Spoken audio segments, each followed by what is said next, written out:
महोदय, एक आग्रह है महोदय, माननीय सदस्यों को एक परिधि में ला करके बदनाम किया जा रहा है। मंत्री महोदय से हम लोगों ने अनुरोध किया था आप कुलपति का वेतन रोके, लेकिन शिक्षा विभाग सभी शिक्षकों का या पेंशनरों का सबका वेतन पेंशन रोकती है। ये तो मंत्री महोदय नहीं कहते हैं। नमस्कार, आप देख रहे हैं न्यूज फॉर नेशन और मैं हूं आपके साथ अंजलि। आज विधान परिषद में जदयू के विधान पार्षद और उनके ही मंत्री के बीच जो है वो भिड़ंत हो गई। आपको बता दें कि शिक्षकों के वेतन रोकने पर दोनों के बीच जो है वो झगड़ा हो गया। आपको बता दें कि इसी बीच जो है सरकार को घेरने में उन्होंने सुनील कुमार शिक्षा मंत्री को घेरा और उन लोगों ने सवाल पूछा कि अगर किसी भी तरह की अनियमितता थी तो वाइस चांसलर की सैलरी रोकनी चाहिए थी, शिक्षकों की सैलरी आखिर क्यों रोकी गई। इस बीच आपको बता दें कि जदयू के विधान परिषद और उनके ही मंत्री के बीच विधान परिषद में आपस में भिड़ंत हो गई।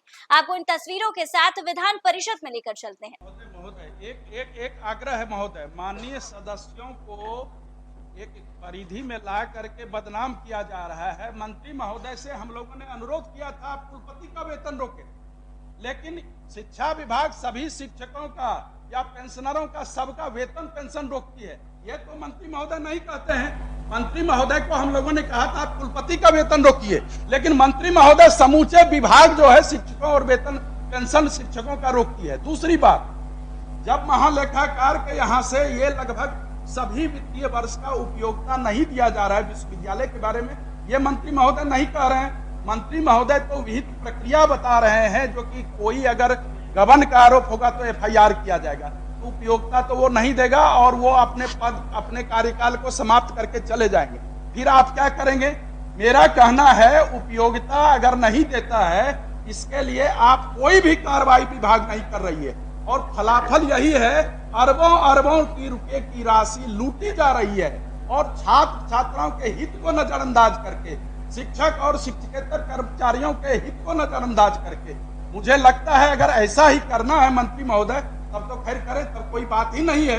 अगर महालेखाकार के द्वारा ये स्पष्ट मैं मंत्री महोदय को दे भी देता हूं, और मंत्री महोदय देख लें कितने कितने ये 2-3 वित्तीय वर्ष के मामले हैं, क्योंकि कितने कितने रुपये का गबन हुआ।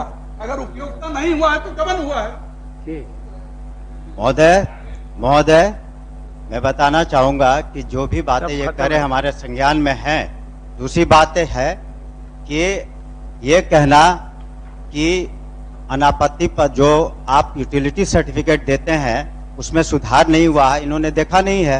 उसमें जो राशि का उपयोग नहीं हुआ था, जिस तरह से हम लोगों ने कार्रवाई की और जितनी राशियों का उन्होंने उपयोग नहीं किया तो उसके बारे में उन राशियों को हमने लौटवाया है। बहुत कम राशि रह गई है विश्वविद्यालयों में जिसका उपयोग नहीं हुआ है, और पुनः उसका आवंटन हम लोग कर रहे हैं। तो जो भी कड़ाई, आप ये भी समझें कि जो कार्रवाई 1976 का बिहार यूनिवर्सिटीज एक्ट है उसके तहत जो सरकार की जिम्मेवारी बनती है वो सरकार निश्चित रूप से अच्छे तरीके से कर रही है। ऐसी बात नहीं है कि वहां पर जो है कि छात्र छात्राओं को अहित किया जा रहा है। ये इनकी गलत धारणा है माननीय सदस्य की कि छात्र छात्राओं के जो उनका भविष्य है उसको देखते हुए हम लोग इस तरह की कार्रवाई कर रहे हैं। आगे हम लोग निश्चित रूप से, हमने तो स्पष्ट रूप से कहा कि जो समीक्षा के दौरान गबन के मामले आएंगे तो एफआईआर होगा। जैसा कि माननीय सदस्य ने कहा है कि संवैधानिक एक संस्था है, वो ऑडिट रिपोर्ट आता है, उसमें कोई आया था, ये रिपोर्ट आया था, अभी एक रत्ती भी संतुष्टि नहीं है। अच्छा ठीक है, नहीं महोदय, ऐसा नहीं है। ऐसे तो बस ये अब छात्राओं से शुल्क लिया जाता है, उसको भी लूटा जाता है। गलती कुलपति का है तो कार्रवाई कुलपति में होना चाहिए, वीसी में होना चाहिए, में होना चाहिए।